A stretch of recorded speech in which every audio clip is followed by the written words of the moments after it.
sun-drenched savanna, where acacia trees stretched their branches towards the sky, lived a magnificent lion named Leo. Leo was a king of the savanna, and his roar was legendary.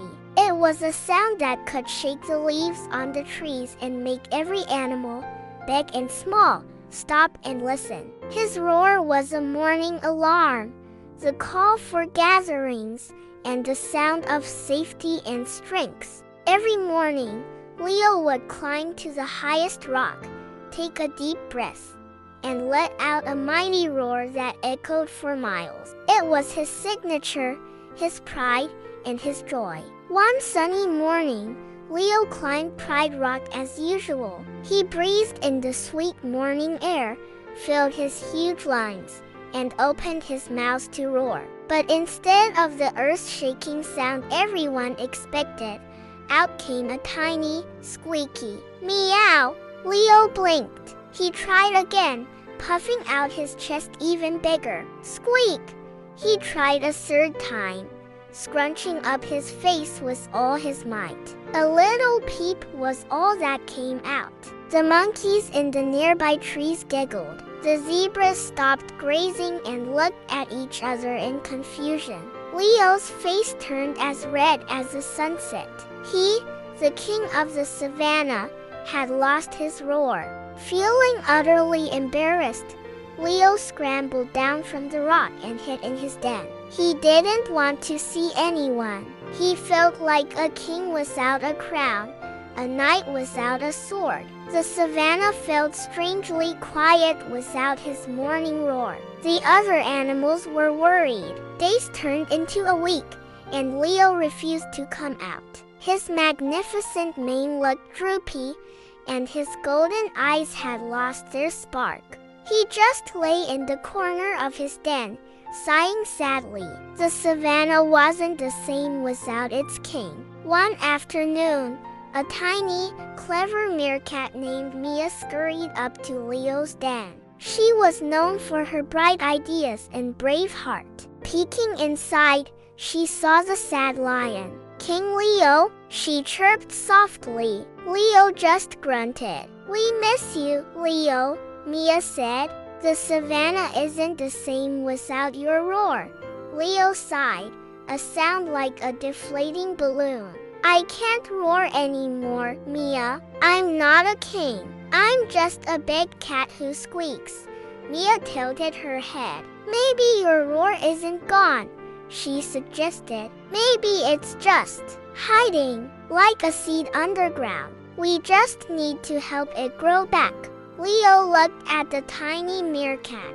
Her optimism was a small ray of sunshine in his gloomy den. "How?"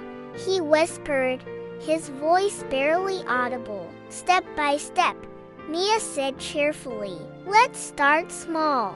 Can you hum? Just a little hum, like a bee?" Leo was skeptical, but he didn't have any better ideas. He took a small breath and let out a low, rumbling hum. It wasn't a roar, but it was a sound, a deep, vibrating sound. "That's it," Mia cheered. "That's the first step. Do it again." Leo hummed again, a little louder this time. A tiny spark of hope flickered within him. The next day, Mia came back. "Okay, King Leo, today's challenge, a growl. Not a big one, just a little grumble, like you're telling a cub to be gentle." Leo thought about it. He remembered scolding his own cubs playfully. He took a breath and let out a soft grr. It was quiet, but it was definitely a growl. Mia did a little happy dance. "Wonderful! Your roar is waking up," she exclaimed. They practiced growling all afternoon, each one getting a little stronger, a little deeper. Leo started to feel a bit more like himself. The following day, Mia brought along a friend, an old, wise tortoise named Timothy. "Timothy has an idea," Mia announced. Timothy blinked slowly and said in his deep, calm voice, "Leo, A roar comes from the belly. It needs a strong breath. Let's practice breathing. Breathe in deep, like you're smelling the most delicious flower in the savannah. Then breathe out slowly, like a long sigh. Leo followed the tortoise's instructions. He breathed in deeply, feeling his chest expand, and then let it out with a long, slow haw. It felt good. It felt powerful. They spent the entire morning just breathing, in and out, in and out. Leo could feel a warmth spreading through his chest, a forgotten power stirring. Word of Leo's roar training spread across the savannah. Animals started gathering near his den, not to mock him, but to cheer him on. A flock of parrots taught him how to project his voice. Start with a call and make it bigger. They squawked. A family of warthogs showed him how to snort with power, which made Leo laugh so hard that a loud ha escaped his throat. It wasn't a roar, but it was loud. Every small success was celebrated by his friends. Leo realized he wasn't alone. His kingdom was right there, supporting him. Finally, the day came when Mia said, "I think you're ready, Leo." Leo wasn't so sure. He was scared of failing again. He looked at the crowd of animals gathered, their eyes full of hope. He saw Mia, the tiny meerkat who had believed in him.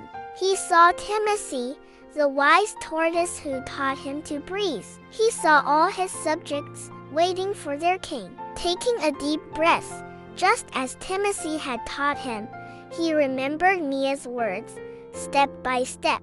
He didn't aim for his old, earth-shaking roar. He just aimed for the next step.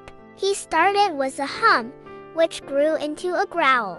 He added the breath, deep from his belly. He thought of his love for the savannah and all the animals in it. He opened his mouth, and this time, it wasn't a squeak or a peep. A powerful, rumbling roar burst forth. It wasn't his mightiest roar ever, but it was strong, it was real, and it was his. The savannah erupted in cheers. The monkeys chattered excitedly, the zebras stamped their hooves, and the elephants trumpeted in joy. Leo stood on his rock, not with arrogance, but with a new kind of pride, a humble pride. He had lost his roar, but with the help of his friends and by taking it one small step at a time, he had found it again. From that day on, Leo's morning roar was more than just a sound of power.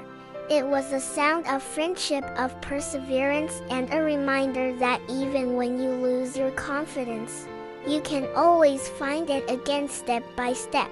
And sometimes, the journey back is what makes you true the king. Thanks for watching. Don't forget to like and subscribe for more stories.